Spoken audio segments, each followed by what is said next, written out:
Hello students, how are you? Fine, okay. आप सभी लोगों का जो है युग निर्माण इंटरमीडिएट कॉलेज में स्वागत है।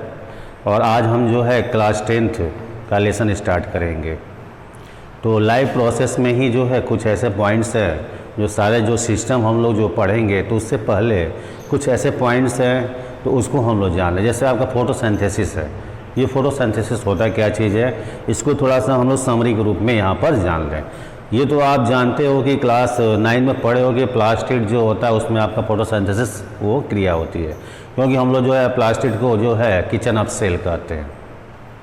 आइए देखा जाए, जैसे हम लोग का कोई प्लांट्स है, हम लोग का जो है ये कोई प्लांट्स है, तो प्लांट्स में होता क्या चीज़ है। प्लांट्स में जो आपका जो है एक स्टीम जो होता है, तो स्टीम में आप जानते हो कि वाटर और मिनरल्स कंपलसरी होता है फूड फार्मेशन के लिए, भोजन बनाने के लिए। तो आखिर उस रॉ मटेरियल को लेकर प्लांट्स के एपेक्स यानी शीर्ष भाग तक कौन लेकर जाता है, तो फ्लोएम लेकर जाता है। सही बोल रहे हैं? ओके, सही नहीं बोल रहे हैं। जाइलम लेके जाता है, ऐसे ही कन्फ्यूज हो जाओ। जाइलम का मेन रोल क्या होता है, take to water and minerals move to downward to upward. यानी जाइलम क्या काम क्या होता है कि अपने रूट के माध्यम से अपने सॉइल से सॉल्युबल वाटर में यानी घुलनशील पानी में खनिज पदार्थ को लेकर नीचे से ऊपर की तरफ चलता है। क्लियर? यहाँ मैंने एरो करके दिखाया हुआ है, ये आपका लेकर चल रहा है जाइलम। जाइलम को हिंदी में दारू बोलते हैं। अब ये लेके चलता है तो आपके सभी लीफ वाले पार्ट्स, जितने भी लीफ वाले पार्ट्स होते हैं या जितने भी हमारे ग्रीन पॉइंट्स होते हैं हमारे एक प्लांट्स में, वहाँ तक वो देने का काम करता है। एक्चुअल आप समझो एपेक्स पार्ट तक जो है वो अपना पहुँचा देता है, अपना रोल अदा कर देता है। अब होता क्या चीज़ है, तो ऐसे ही जो आपका जो है ये सीधा विन्यास होता है, जो मिड रीव होता है हमारे लीफ का, उसके माध्यम से आपका जो है पूरे लीफ में गया, तो आपके लीफ का जो मेसोफिल होता है वहाँ पर आपके जो प्लास्टिड होते हैं जिसका मेन भाग क्लोरोप्लास्ट होता है, तो वहाँ तक आपका तो ये मटेरियल पहुँच गया। क्लोरोप्लास्ट में क्लोरोफिल भी होता है, ठीक है ना। यानी आपसे कोई पूछ सकता है कि क्लोरोफिल का घर कहाँ है, क्लोरोप्लास्ट है, इसे हिंदी में हरित लवक कहते हैं। क्लियर है? तो अब आपका देखोगे कि जो है ये H2O तो पहुंच गया, कहाँ पहुंचा, क्लोरोफिल पे।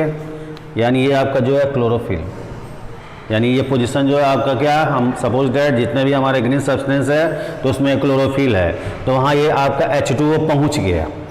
अब CO2 कैसे पहुंचता है, तो जितने भी हमारे लीफ होते हैं ना, तो लीफ का जो ये लैमिना होता है आउटसाइड का, यानी जो किनारा होता है फलक, उसे हम स्टोमा कहते हैं, बीच वाले होल को स्टोमा कहते हैं, पूरे बॉडी को स्टोमेटा कहते हैं, रंध्र बोलते हैं उसे। तो यहाँ से CO2 लेता है, यानी कि हमारा प्लांट क्या किया, H2O लिया किससे, रूट से लिया जाइलम के अकॉर्डिंग। अब CO2 किससे लिया, तो आपका एटमॉस्फेयर से स्टोमेटा के थ्रू। अब ये दोनों जो है CO2 और H2O कहाँ चले गए, तो क्लोरोफिल के पास चले गए, यानी कि क्लोरोप्लास्ट में चले गए। अब वहाँ पर जब ये दोनों मिलते हैं तो पानी का काम ही आप जानते हो, पानी का काम क्या है, घुलाना है। जैसे हम लोग जल अपघटन बोलेंगे या हाइड्रोलैटिक फंक्शन बोल सकते हैं। तो जब घुलता है तो घुलने के बाद से होता क्या चीज़ है, H2O C को लेकर अलग हो जाता है, यानी CH2O हो जाता है। इसे हम लोग स्टार्च बोलते हैं, यानी कि जो हमारा प्लांट है उसका फूड मैटर बन गया, जिससे हम लोग स्टार्च कहते हैं, हिंदी में उसे मंड बोलते हैं।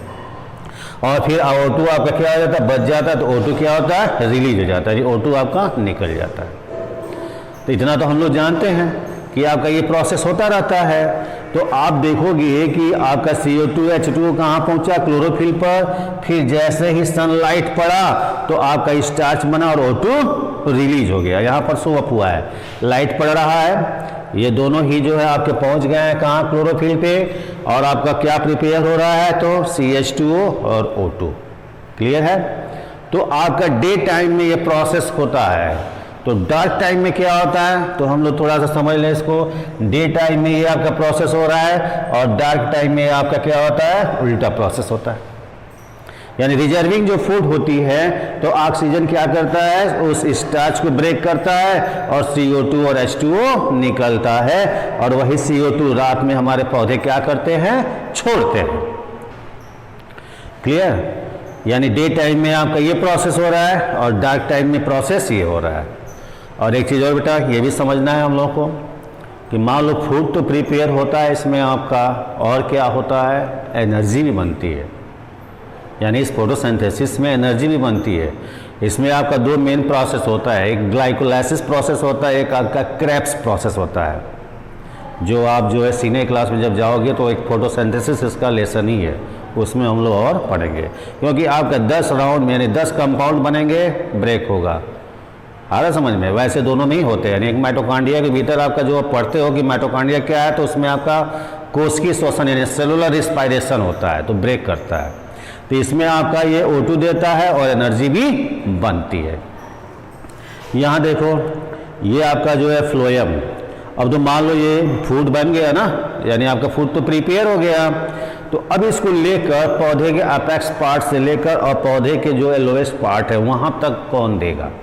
यानी सबसे ऊपर से लेकर पौधे के जो जड़ हैं उनको न्यूट्रिएंट चाहिए ना, पोषक पदार्थ तो चाहिए ना सरवाइव करने के लिए। जितने भी हमारे लिविंग है, अगर सेल हमारा लिविंग फॉर्म में बना रहेगा तो उसे पोषक पदार्थ चाहिए, और उस पोषक पदार्थ को, न्यूट्रिएंट्स को, बने हुए फूड मैटर को लेकर कौन चलता है, तो फ्लोएम चलता है। फ्लोएम को बोलते हैं हिंदी में पोषवाह। पोषवाह। अब ये क्या करता है, जो आपके जो फूड मैटर बने हैं लेकर क्या करता है, ऊपर से नीचे की तरफ चलता है।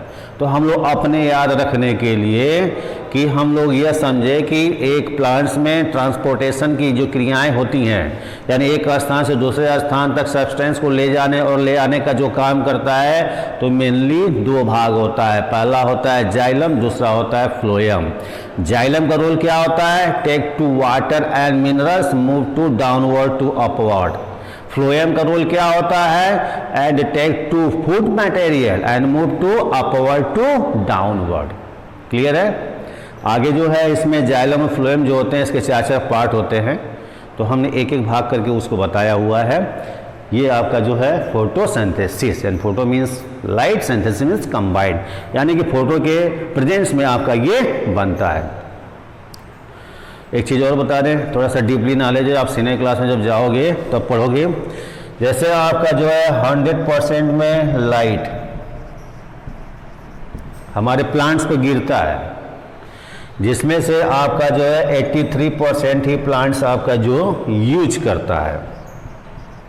अब क्या हुआ, तो 73% में आपका क्या होता है, यानी 73% में आपका 5% आपका ट्रांसपेरेंट हो जाता है, यानी आर पार निकल जाता है प्लांट्स के, और 12% क्या होता है, रिफ्लेक्ट हो जाता है, परावर्तित हो जाता है, गिरता है तो वापस चला जाता है। इसीलिए आपको बहुत दूर से ही जो है प्लांट्स जो ग्रीन दिखाई देते हैं, क्योंकि डे टाइम में जब उस पर पड़ता है तो वो चमकता रहता है। अब क्वेश्चन ये है क्या 83% में अगर हमारा लाइट गिर रहा है तो सारे जो हमारे प्लांट है उसका यूज कर लेते हैं? नहीं, फूड बनाने में आपका ओनली 4% रेड रे, यानी कि जो लाल किरणें होती हैं 4% में होता है, उसी का यूज होता है। अब जैसे एक एग्जाम्पल के तौर पे समझो, जैसे हमको चावल बनाना है, ठीक है, तो चावल बनाएंगे तो हम जो एक बर्तन लेंगे ना, तो हमने बर्तन जो लिया उसको समझो क्लोरोफिल है, ठीक। अब जो है, अब उसमें चावल क्या हो गया, तो CO2 हो गया, अब पानी तो H2O ही है। अब जब उसको हम हीट करेंगे तभी तो चावल पकेगा, तो उसको हम टेम्परेचर मान लो एकदम स्लो करके रख देंगे तो बन जाएगा नहीं ना, हाई हीट करेंगे तभी वो बनेगा। वैसे ही हाई हीट हमारे प्लांट्स में सन से लिया जाता है, तब वो आपका बनता है। तो देखते हो चावल बन गया और पानी वेपराइज हो गया, यानी आपका स्टार्च बन गया और O2 वेपराइज हो गया।